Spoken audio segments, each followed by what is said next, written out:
Assalamualaikum warahmatullahi wabarakatuh. Salam Waalaikumsalam. hangat selalu. Ketemu lagi dengan Zabur Denza dalam program Kawan Diskusi kita. Saat ini telah hadir Ketua Yayasan Anubuah Batam, Bapak Ustadz Chandra Presia Pupusnugoro. Saya akan membahas terkait ruqyah dan fenomena jembatan Barelang yang belakang ini banyak dibicarakan. Assalamualaikum Pak Ustadz. Waalaikumsalam warahmatullahi wabarakatuh. Apa kabarnya Pak? Alhamdulillah baik Pak Zabur. Ini kan belakangan ini Bapak kan viral. Ya, saya nggak tahu Pak. Kalau Saya viral. emang nggak tahu viral kenapa. Iya. Cuma kok apa jembatan Barelang itu Bapak punya atau bukan? Dikira jembatan Barelang. Iya, Kok jadi viral gitu? iya, Padahal Bang Habibie kan. iya, iya, iya, iya. Apa itu Pak? Apakah terkait Bapak ruqyah, ada yang makhluk yang aneh-aneh? Gitu. Iya. Jadi Bismillahirrahmanirrahim. Ya, pemirsa yang dirahmati oleh Allah Subhanahu Wa Taala, Pak Zabur dan tim semua di studio. Jadi terima kasih telah mengundang saya. Jadi kenapa dengan jembatan Barelang Pak Zabur ya? Ya. Ya, jadi sebenarnya awalnya itu adalah karena kebetulan saya kan ada klinik bekam sama ruqyah Pak Zabur. Jadi pasien-pasien itu yang mau ruqyah atau yang sebelum ruqyah itu mengalami depresi, mengalami halusinasi. Nah, ketika dia mengalami halusinasi atau depresi, persoalannya banyak Pak. Ada yang putus cinta, ada yang masalah keuangan, masalah keluarga, masalah semua masalah itu. Jadi diajak untuk terjun atau ke jembatan Barelang itu. Nah, itu tidak hanya 1-2 orang Pak, tapi dari kurun tahun 2020 sampai 2024 itu Ya. itu banyak. Nah, padahal pasien-pasien itu belum pernah ke sana atau nggak ada niatan ke sana. Diajak gitu. Nah, alhamdulillah setelah di ruqyah itu sudah kayak terlepas. Jadi seakan-akan itu dipanggil ke sana untuk mengakhiri hidupnya gitu. Nah, dan saya bermunajat. Kalau dalam Islam itu ada ya istikharah lah Pak. Mohon ini kok kenapa harus ke sana gitu. Jadi saya istikharah. Kenapa ada apa di jembatan Barelang itu? Apakah ada goibnya atau ada jinnya atau apalah gitu kan? Atau auranya yang tidak baik. Akhirnya saya diberi keyakinan atau diberi hilm petunjuk itu ya sudahlah lakukan ruqyah. Kemudian saya membuat, karena ini jembatan Barelang ini kan ikonik Pak Zabur, ikonik di Kota Batam, di Provinsi Riau, dan sudah terkenal di mana-mana dan menjadi destinasi wisata di masyarakat Kota Batam. Nah, tentu kalau ini menjadi tempat yang angker, tempat yang buruk, tempat yang keramat, ini kan berefek atau berimbas pada UMKM di sana itu. Nah, ini tentu sebenarnya saya hanya berharap waktu itu ya sudah saya netralisir lah bahasanya, netralisir gitu kan. Nah, kemudian saya melakukan perizinan. Nah, karena ini sifatnya lembaga kan Pak, nggak mungkin saya ujuk-ujuk datang ke BP Batam, ya kan, perseorangan gitu. Akhirnya kebetulan ada yayasan Pak, jadi dengan surat yayasan melakukan pemberitahuan kepada pihak terkait ini bahwa saya akan melakukan ritual ruqyah itu Pak. Itu hanya diizinkan dan berjalan pada Jumat tanggal 19 Juli 2024 yang lalu, dan itu pun saya juga tidak tahu kalau viral kemana-mana karena banyak yang dari Jakarta, dari dari luar Batam itu kan telepon terus lihat di lini media sosial itu kan, di Facebook, di Instagram. Nah, itu akhirnya saya malah baru tahu kalau ternyata viral. Padahal sebenarnya kan tidak viral, sholatnya juga sama kan, sholat goib, kemudian sholat hajat kan sama. Bapak juga Muslim, sholat kan sama juga kan, nggak ada yang apa itu aneh menurut mungkin saya. Bapak besok mungkin dapat aneh-aneh lain. Nah, kalau dapatan ini enggak Mas. Yang kedua Pak, tadi kan Ya. jumlah ini kan banyak tuh yang orang terjun, Ya. ya terjun. Kan tadi ada yang manggil. Ya. Siapa yang manggil Pak? Ya, jadi begini, kalau seseorang itu mengalami otaknya penuh, ya, kemudian imannya ini turun. Jadi iman itu kan kata Allah tuh muqallibal qulub, naik turun. Jadi pada saat turun ilmunya tuh kosong, ilmu keimanannya itu kosong, sehingga ini banyak gangguan ini. Nah, gangguannya bisa internal, eksternal. Nah, yang eksternal ini mungkin kalau orang yang lagi stres kan mungkin, mohon maaf, ini diajak teman-temannya yang kurang bagus ya, ke yang negatif lah. Ya, negatif lah ya, ke tempat-tempat yang nggak bagus, misalnya kan mabuk-mabukan, misalnya pakai narkoba untuk menghilangkan persoalan itu. Nah, tentu ini kan juga salah. Ya, itu karena lingkungan yang eksternal. Yang internal dari dalam dirinya, Pak. Jadi ketika iman kita turun itu, maka bisikan-bisikan yang disebut dengan was-was itu, Pak. Suruh begini, suruh begitu. Sudah kamu ke bawah pohon ini, misalnya kan, atau ke tempat kosong itu misalnya. Nah, itu bisikan-bisikan itulah yang dia reduksi, tidak paham, ya kan? Karena otaknya udah mamet, Pak. Jadi dia ikut aja kan, udah sana, jalan ke sana, jalan ke sana. Nah, itu yang mengakibatkan dia diajak. Berarti bukan marketing yang manggil ya? Emang atau marketing jembatan Marilang, ayo kita terjun katanya kan. Nah, tahu di dalam ada mall Pak, di dalam laut. Nah, bisa jadi gitu. Ya. Dan ini Pak, satu lagi kan sebagai ikon Batam lah, ikon pariwisata. Nah, kan berita itu sebar di mana-mana nih. Nah, jadi untuk mengatasi bagaimana biar positif jembatan Marilang itu jadi ikon tuh, apa yang perlu dilakukan oleh pemerintah? Ini kan pemerintah nih, terutama BP Batam, ada provinsi Kepri dan kota Pemko Batam, agar hal-hal yang negatif tidak terjadi lagi. Ini kan penting nih Pak.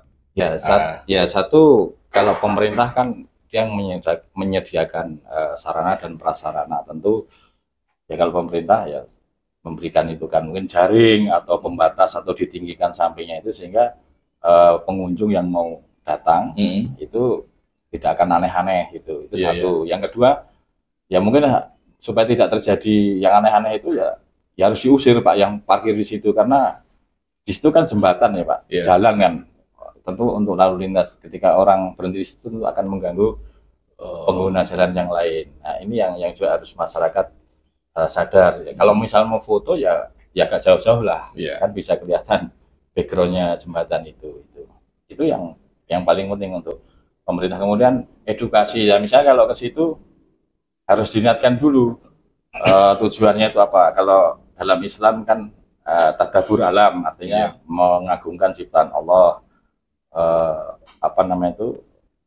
mengagumi lah keindahan-keindahan alam, itu boleh-boleh saja. Nah, cuman persoalannya itu kan banyak yang berkunjung ke sana itu niatnya yang beragam Pak Jabur, bermacam-macam, sehingga perlu juga diedukasi gitu kan. Misalnya anak-anak kita mau ke sana, kita mau ngapain ke jembatan, mau foto-foto, ya berarti ya sudah enggak masalah gitu. Tapi kalau misalnya sendiri, ini juga harus dikontrol juga, sehingga hal-hal yang tidak diinginkan itu bisa diantisipasi secepat mungkin.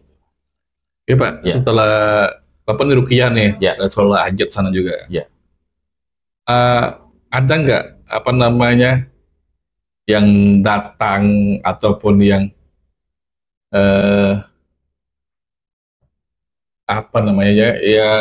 datang dari penunggu situ bilang jangan ganggu aku gitu, ataupun kenapa gue sholat hajat atau doa ini itu gini Pak, memang yang terjun itu kan ada yang memang terus meninggal, ada juga yang terjun tapi nggak meninggal gitu kan. Ya akhirnya juga malu juga kan, terjun ternyata nggak meninggal gitu kan, namun karena persoalan yang sangat pelik itu. Nah itu bahkan ada yang sudah terjun nggak meninggal pun datang ke tempat saya terus minta advice. Saya tanya, Anda kok mau ke sana itu kenapa? Ya emang ya itu ada yang kayak narik gitu Pak, yang bisi-bisi lah. Alasannya apa Pak dipanggil? Alasan dipanggil. Nah setelah dirukyah itu ada beberapa klien atau pasien yang datang lagi cerita bahwa memang saya tinggal di sana Pak, di dekat-dekat situ lah, di bawah itu memang sering dinampakkan ya kan perempuan berjalan di atas air menari-menari gitu. Itu ada yang bercerita seperti itu. Kemudian saya bilang ya mungkin itu korin atau jin lah begitu. Ya. Karena semua di alam raya ini kata Allah kan wama khalaqul jinna wal insa illa liya'budun. Aku ciptakan jin manusia tidak lain hanya untuk beribadah. Nah, ada juga yang datang ibu-ibu itu menceritakan kawannya juga senang jalan-jalan Pak di Batam. Nah, terus tiba-tiba ada masalah dengan keluarganya dari jodoh sana, tahu-tahu dipanggil ke sana, diajak gitu kan. Tiba-tiba begitu. Terus akhirnya karena dia kawannya terus ditemani gitu. Berarti Pak Senin nggak ada niat ya? Tidak ada niat. Itu dipanggil. Sampai sana itu yang dia cerita. Jadi ibu itu, kawannya ibu itu cerita bahwa di depan itu ada istana gitu Pak. Ada istana, ada rumah.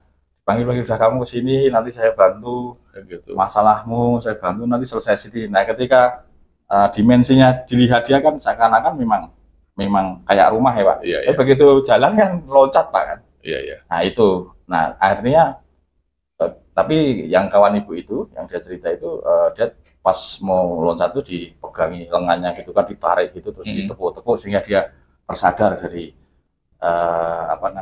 kayak halusinasinya dia itu. Nah itu, terus ada yang lain juga seperti itu dipanggil-panggil gitu untuk ke sana. Nah siapa yang manggil itu? Saya kira ya itu tadi bisa jadi mungkin korinnya. Jadi setiap tubuh ini atau badan kita kan ada korin. Kalau bahasa Indonesia korin apa? Jin pendamping. Oh, jin pendamping. Jin pendamping. Nah, korin itu bisa mengajak kepada kebaikan, juga bisa mengajak kepada keburukan gitu. Gitu. Nah, mungkin korin itulah yang menerima panggilan dari sana itu. Jadi dia memancar seperti stasiun televisi itu kan memancar. Nah, ini ada receivernya. Nah, karena receivernya agak error gitu, yang diterima juga yang error Pak. Akhirnya dia mengajak kepada ruhaninya dia itu untuk melakukan ini, melakukan itu. Coba enak dia panggil-panggilan haji Pak ya. Iya. Ya labbaik Allahumma labbaik. Pak, satu lagi Pak, itu ini kan viral di jembatan Satu Barelang kan. Ya. Apakah di jembatan-jembatan lain atau tempat lain di Batam ini ada yang gitu Pak, manggil gitu? Yang saya temui hanya di jembatan 1. Kalau yang lain-lain jembatan 2, jembatan 3, 4, 5, 6 itu tidak cerita pasien, hanya Pak saya dipanggil ke jembatan 1 gitu kan itu. Nah, tentu kemudian saya berpikir bahwa ini saya prihatin, nggak bisa juga Pak. Kok setiap harus ke sana. Satu mengakhiri tindakan seperti itu kan satu tercela. Iya. Dan Islam juga mengharamkan ya kan, atau bahkan dalam satu hadis itu ketika orang yang bunuh diri itu juga misalnya menusuk perutnya, maka dia akan dihukum nanti di akhirat sana juga ditusuk perutnya, kemudian hidup lagi sampai ya seperti itu. Jadi berat hukumannya. Nah, di jembatan 1 itu ya banyak cerita orang Pak, tapi ya entah enggak itu walau alam. Tapi pasien karena yang datang itu menceritakan Pak, begini loh Pak kondisinya di sana begini. Nah, alhamdulillah setelah diruqyah memang sudah beda kata mereka loh Pak, bukan kata saya. Nah itu. Nah, kemudian kan banyak sekali ya pro kontra gitu kan. Bagi saya ya tidak masalah itu, artinya pro kontra. Yang penting alhamdulillah sampai sekarang setelah diruqyah tidak ada aktivitas ataupun kegiatan yang menyimpang dari syariat Islam itu, dan saya mudah-mudahan terus aman gitu kan. Nah, jembatan 1, 2, 3 tentu kalau diruqyah niatnya kan tidak hanya jembatan 1 saja Pak, kita niatkan juga untuk jembatan 2, jembatan 3, jembatan 4, jembatan 5, jembatan 6, sehingga tempat itu nggak menjadi tempat yang angker, yang sakral gitu kan. Misalnya satu contoh, Pak Zabur punya kebun di jembatan 5 atau 6 kan, ketika lihat situ wah sering terjun, sering ini sering itu kan, jadi wah ngeri ini kan, wah ini jadi menumbuhkan satu kefahaman yang ini tempat ini jadi keramat nih, jadi nggak nyaman itu. Nah ini yang harus kita bersihkan. Terus kemudian kan saya juga ada UMKM Pak, UMKM. Nah kalau tempatnya sepi, kemudian tidak ada kunjungan kan juga efek dominonya juga banyak. Nah ini kan itu Ya saya sebagai warga Batam yang peduli lah Pak dengan Iya, cara iya, saya. iya. Nah, saya cobalah untuk ya berpartisipasi. Mungkin kalau di sana kan ada itu tulisan Pak dari salah satu universitas itu, Iya. jangan akhiri hidupmu kalau ada masalah hubungi nomor Imbauan telepon. ya. Imbauan dari Polsek Sagulung, Polsek setempat juga imbauan seperti itu. Ada nggak ya Pak, respon setelah Bapak Rukiah ini melakukan apa Ya. ritual ataupun spiritual Islam, sejarah agama Islam? Ya. Ada nggak tanggapan pemerintah baik dari BP Batam, Pemko Batam, provinsi atau kecamatan? Setelah ya, Ya setelah itu. ya setelah itu ya tidak ada respon apa-apa, ya biasa-biasa saja gitu. Tapi kalau sebelumnya saya mengirimkan surat ya kami dukung lah. Dan saya beraudiensi dengan BP Batam, juga dengan Polsek Sagulung gitu kan, mereka mendukung karena ya sudah, karena memang ada kepedulian kan terhadap lingkungan dan membantu kan. Jadi mereka mendukung ya, disupport gitu lah secara. Mana tahu kan ada respon dari pemerintah, saya siap anggaran loh untuk Rukiah tiap tahun gitu kan, mana tahu. Ya. Entah dari APBD atau APBN, yang penting ada gitu anggaran itu. Ya, walau alam biswa Pak. Ya. Mudah-mudahan nanti pemerintah baru ada ya Pak. Iya, mudah-mudahan. Mudah-mudahan. Ya. Satu lagi Pak, bagi warga Batam nih, khususnya yang anak-anak muda ya, yang masih Gen Z lah. Ya. Bagaimana untuk supaya menghindar atau mengantisipasi panggilan-panggilan gaib tadi Pak?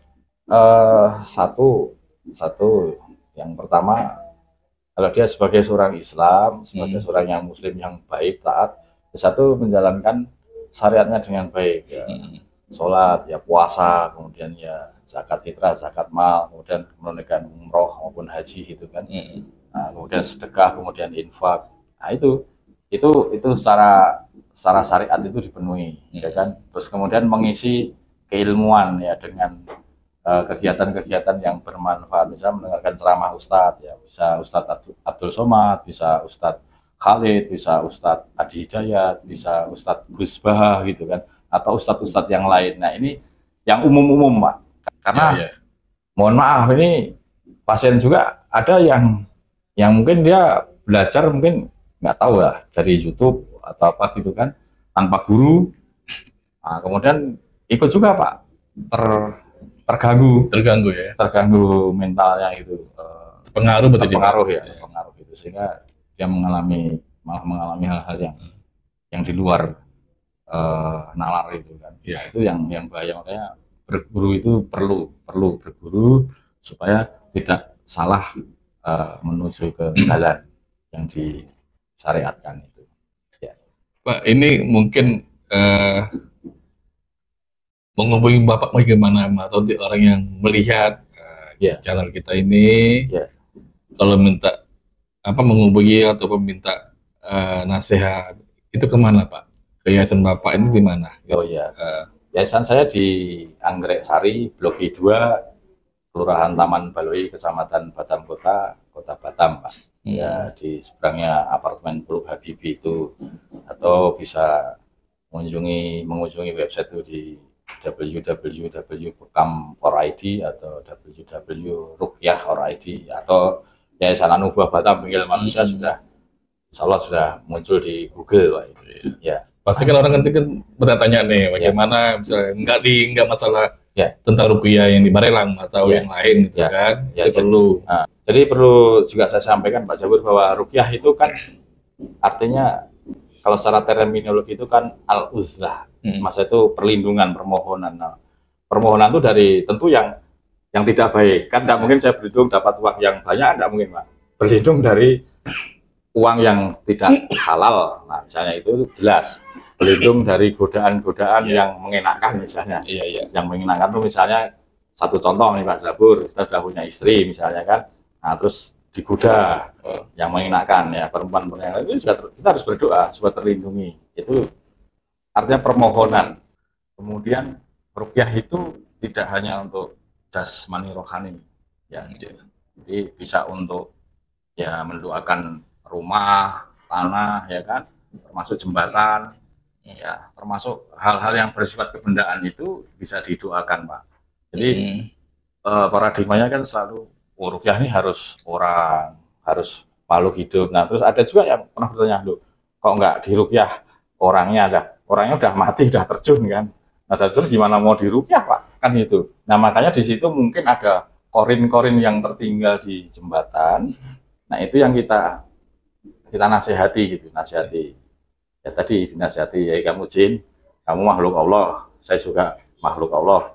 Kata Allah, suruh saling sama-sama ibadah, tidak boleh mengganggu, begitu kan. Secara lisannya seperti itu. Nah, itu nasihati gitu. Jadi kadang jin itu kalau nggak dinasihati juga Pak, yang ngeyel.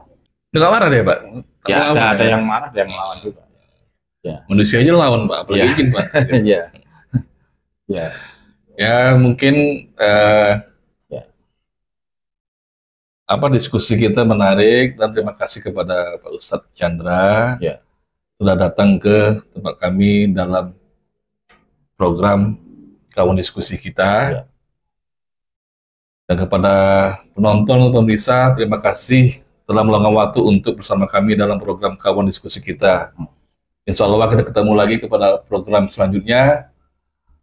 Akhir kata dari kami, Assalamualaikum warahmatullahi wabarakatuh. Sampai jumpa.